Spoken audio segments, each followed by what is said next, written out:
नमस्कार दोस्तों, जय हिंद, वंदे मातरम। भजन लाल जी ने कैसे तोड़ा सरपंचों का सपना, क्यों नए सरपंचों के सपने बिखरते हुए नजर आए, आइए दोस्तों हम आपको बताते हैं। अगर आप सरपंच के चुनाव लड़ना चाहते हैं या फिर किसी को लड़ाना चाहते हैं, इस वीडियो को लाइक जरूर करना। दोस्तों, अब गांवों में सिर्फ एक ही चर्चा चल रही है, पंचायती चुनाव, यानी कि अपने गांव के सरपंचों का चुनाव। सिर्फ यही चर्चा चलती आ रही है। लोकसभा और विधानसभा के चुनाव के बाद सबसे ज्यादा चर्चा में रहने वाला चुनाव सरपंच का चुनाव होता है।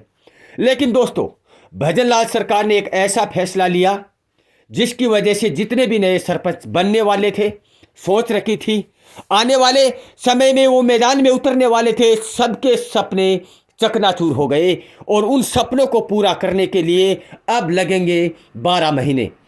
दोस्तों, भजन लाल सरकार ने पहले ही चुनाव को ट्रेंडिंग में बनाया, फिर सरपंचों का चुनाव का रुझान चारों तरफ बिखरता हुआ नजर आया। लेकिन इसकी गूंज भजन लाल सरकार और हमारे प्रधानमंत्री मोदी सरकार तक पहुंची। उसके बाद यह फैसला आया है कि अब की बार इस जनवरी में सरपंचों के चुनाव नहीं होंगे।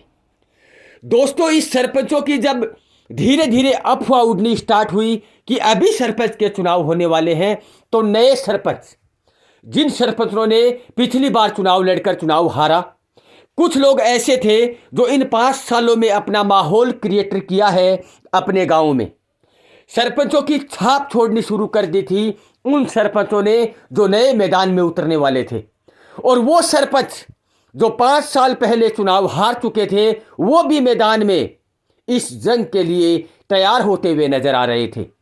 लेकिन जो नए सरपंच बनने वाले थे, उनके लिए तो ये 12 महीने निकल जाएंगे। इस चुनावी दौर को आगे खींच सकना नए सरपंचों के लिए नुकसान नहीं है, ना उनका सपना टूटा है, बल्कि जो मैदान में उतरने वाले सरपंच थे, उनको वक्त मिला है कि अभी भी आपके पास वक्त है। अपने गांव में तैयारी कीजिए, अपने मोहल्ले में तैयारी कीजिए, और हर उस इंसान से मिलिए जिसका वोट डलता है आपके फेवर में।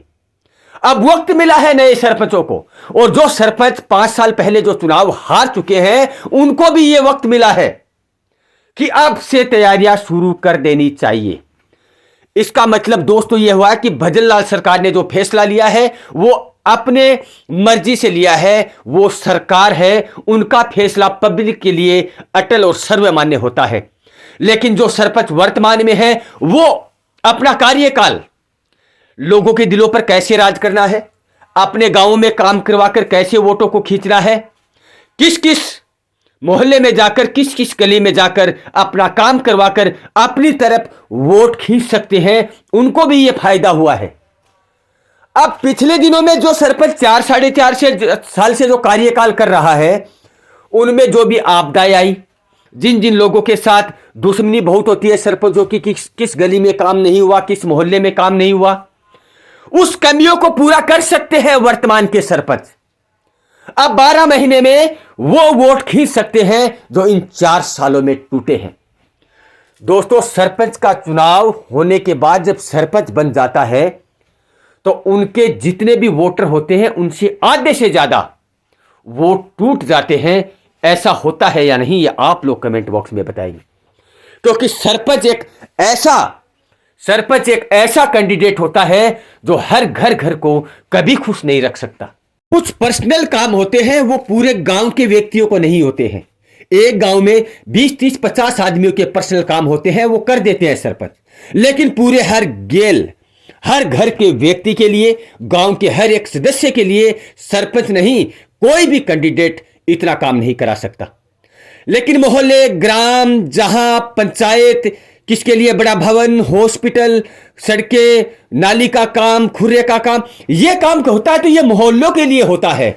मेरे कहने का मतलब यही है कि गांव में सरपंच, वर्तमान का जो सरपंच होता है, उसके जितने चैते होते हैं, उससे ही ज्यादा उनके वोट टूटते हैं। यह आप लोग मानते हैं या नहीं, यह कमेंट बॉक्स में बताना। आप लोग सरपंचों की तैयारी कर दो, अगले वीडियो का इंतजार करना। जय हिंद, वंदे मातरम।